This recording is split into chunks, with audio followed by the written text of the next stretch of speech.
I'm standing in the warehouse of Direct Relief International. Now, this is an organization that's 60 years old and services 60 countries around the world. What you're looking at here are pallets of medical supplies. These are supplies that are ready to be shipped to Myanmar, but as of right now, they have not been given the clearance to go. Joining me now is the CEO. His name is Thomas Tighe. Thomas, tell me, how frustrating is it knowing that you have all these supplies ready to go and they're sitting right here?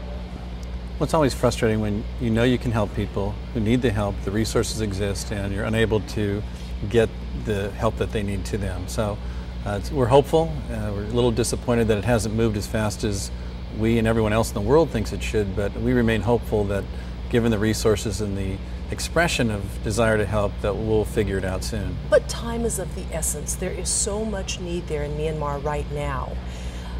Why is it not possible to simply make an airdrop of these supplies into the area? Well, this is medical material and $60 million worth that we've made available potentially to help, but if you drop a bag of rice, people know what to do with it. If you drop this stuff, it requires some specialized knowledge on the other end to put it to good use. So our model is to identify and qualify and work on a specifically requested basis to address the medical needs that exist. So we've actually received requests, detailed requests that we've packed and we're ready to go, but it's in close doesn't count in this situation. So we will not send it unless we're confident that it will serve the purposes for which it was donated, and that's what we're trying to work through right now. One of the other organizations says that there is a danger with making a drop such as that because you have desperate people, you could actually create more harm than good. Right, I think that's something that they've seen in a lot of places with food typically, and think commodities that people they need, they'll go after, and so the chaos that erupts is just not in anyone's interest.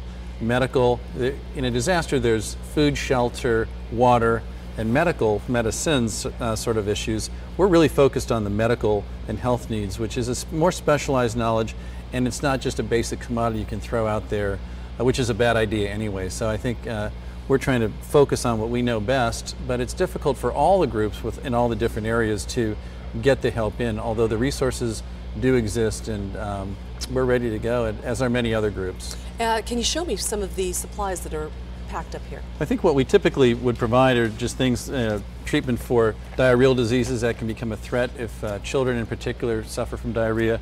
General surgery kit that has about 70 items of different gauge sharps and needle holders to do some minor suturing, suture material, sterilization material to sterilize the medical instruments, sterile dressings, and bandages. So it's basic primary care as well as medicines to treat the common conditions, the infections that would be expected to arise when you have a situation where there may be a lot of lacerations, traumatic injury, dirty water, and people living exposed, in decreasing health if they can't have access to nutrition. And right now you're all set to go. Thank you very much, Thomas. So you have $200,000 worth of supplies that are sitting here on these pallets ready to go to Myanmar. For now, though, they're sitting here in a warehouse in Goleta, California.